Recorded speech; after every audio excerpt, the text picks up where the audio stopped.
diabo roubar e alguém tomar, ninguém toma, ela vai fazer efeito. Jesus liberta, faz um milagre. A gente não faz isso, irmão, pelo nosso vizinho. De jeito nenhum. Né? A gente não.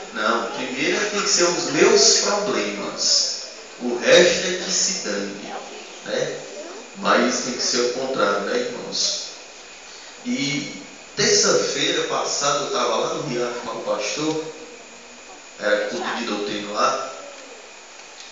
Aí eu estava assim, meio um pouquinho de sono, estava cansado, tinha passado muito tempo em pé. E às vezes o banco fecha, e quando tem gente dentro eu não posso me sentar, eu tenho que ficar em pé. Aí veio aquele cansaço, a gente fechou os olhos assim, quase a gente dormiu, sabe? Irmãos, quando eu fechei os olhos eu tive uma visão. Não foi visagem não, foi visão mesmo. Eu vi, irmãos, 2 pedras de esmeralda tão bonitas, lapidada bem verdinha, e ela vinha na minha direção. Primeiro eu vi como se fosse um anel, ela vinha na minha direção.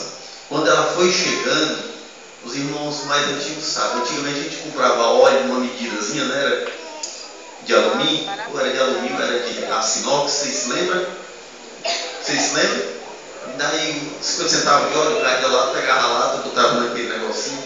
Irmãos, eu vi uma medida daquela cheia de azeite vindo na minha direção também.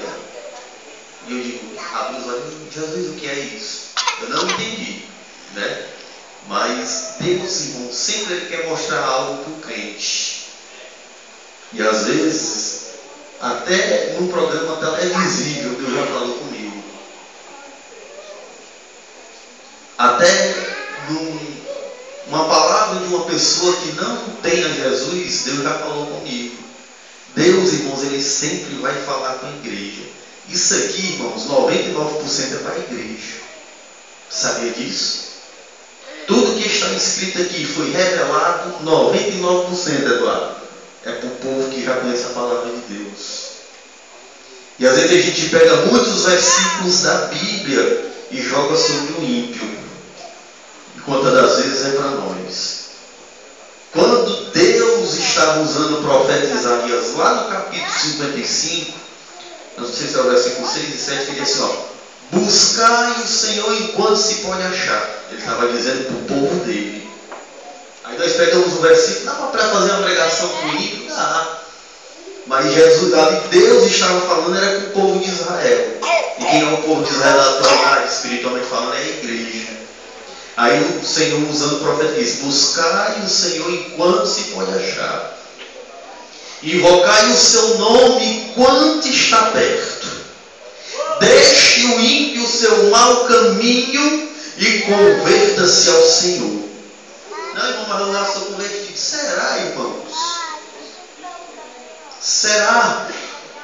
Será se nós estamos na dependência de Deus? Porque, irmãos, se nós estivéssemos chegando na unidade de varão perfeito, nós não estávamos mais aqui, não. Deus já tinha tomado para si, como Ele fez com Enoque, com Elias, tomou para si. Agora, uma coisa que aquele pastor falou ontem, que eu observei, irmãos, na verdade, nós somos o barro, Deus é o oleiro.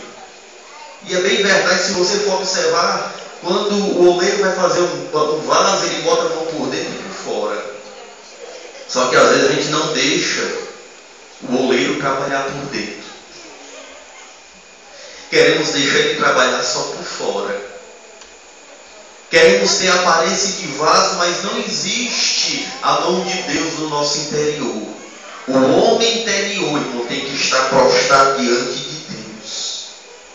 O homem interior, esse é que tem que estar convertido, seguindo uma fé firme e balizada na palavra de Deus. Nós temos que deixar o Espírito Santo moldar a nossa vida, trabalhar dentro. Tem crente que se fecha tanto no seu eu, irmãos, que ele é tão fechado que o Espírito Santo, não que o Espírito Santo não possa agir, irmãos, ele pode, mas a Bíblia diz que nós temos um livre arbítrio. Deus quer a nossa dependência, que nós mesmos venhamos nos dispor, nos entregar, deixar Deus agir na nossa vida, deixar Deus moldar o nosso caráter, deixar Deus fazer aquilo que lhe apraz. Aí, irmãos, hoje, quantas vidas estão precisando de Jesus? E eu costumo dizer, irmãos, a gente começa a ganhar nas almas de joelho. Porque um soldado ele não pode sair para a batalha despreparado, não. De maneira nenhuma, ele vai ser envergonhado. É de joelho, irmãos. É na oração. É no clamor pelas vidas que começa a obra missionária. É intercedendo, irmãos, pela nossa nação, pelo nosso país. Intercedendo também por outras nações e outros países. Né? Países que estão bem próximo da gente, como o Uruguai, aonde, irmãos, lá o índice de pessoas que dão cabo da sua própria vida, irmãos, é muito grande. É um dos países onde as pessoas mais dão cabo da sua própria vida, no suicídio. O que é isso, irmãos? É a obra de Satanás. Porque a Bíblia diz, ele é o dono da vida. Ele é quem dá a vida e é ele quem tira a vida. O homem, irmãos, não tem autoridade de tirar a sua própria vida, de derramar o seu próprio sangue.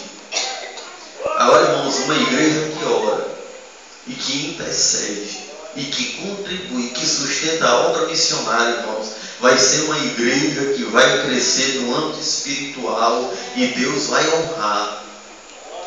Né? Deus vai honrar, porque nós investimos pouco. Não estou falando de dinheiro, não, estou falando de tempo.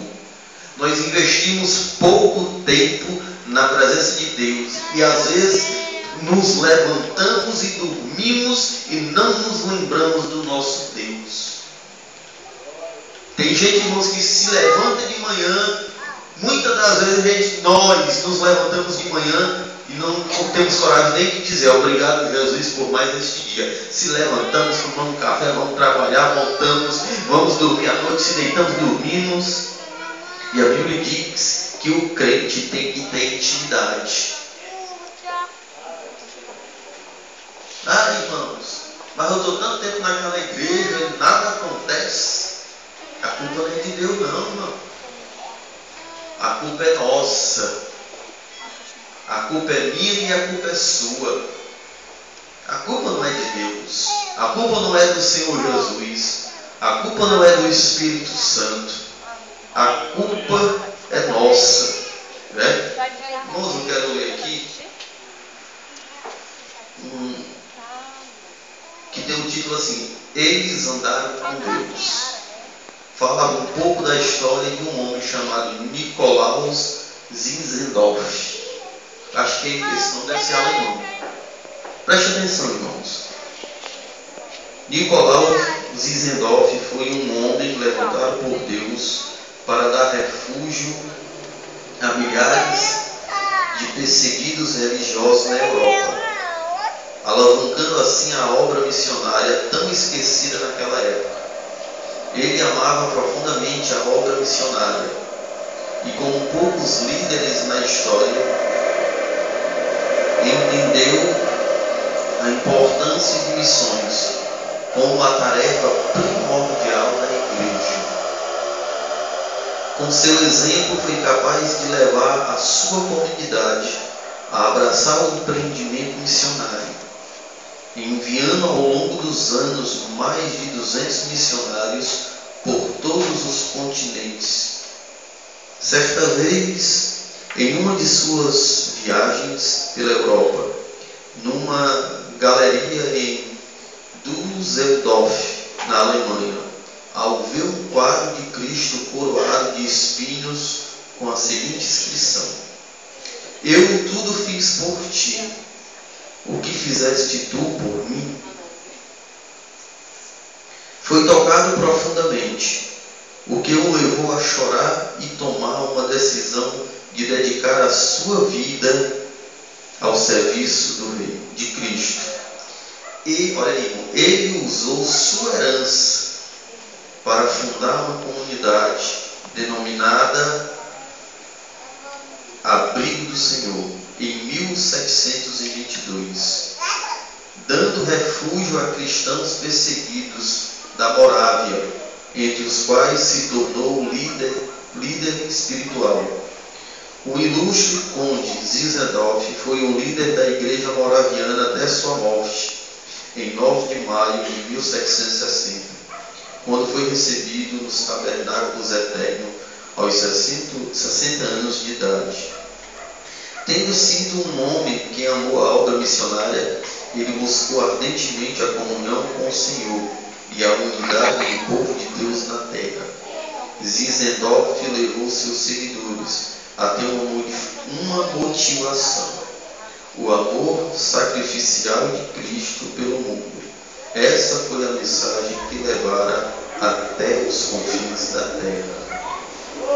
Uma história, talvez aqui não esteja toda a sua biografia, mas, irmãos, o que falta na gente, verdadeiramente, irmãos, é entender a importância da obra missionária, é entender a importância de abraçar o reino de Deus. Isso verdadeiramente é o reino de Deus. Quando Jesus diz: ser-me-eis minhas testemunhas. Na Judéia, Samaria, Judéia e até os confins da terra. Não importa como, mas de alguma maneira, irmãos, nós temos que fazer a obra de Deus, a obra de Deus crescer, a obra de Deus se multiplicar. A obra de Deus, irmãos, consiste verdadeiramente naquilo que Jesus nos ensinou: anunciar o seu reino, anunciar o seu reino até que ele venha, até a sua vinda. Esse tem que ser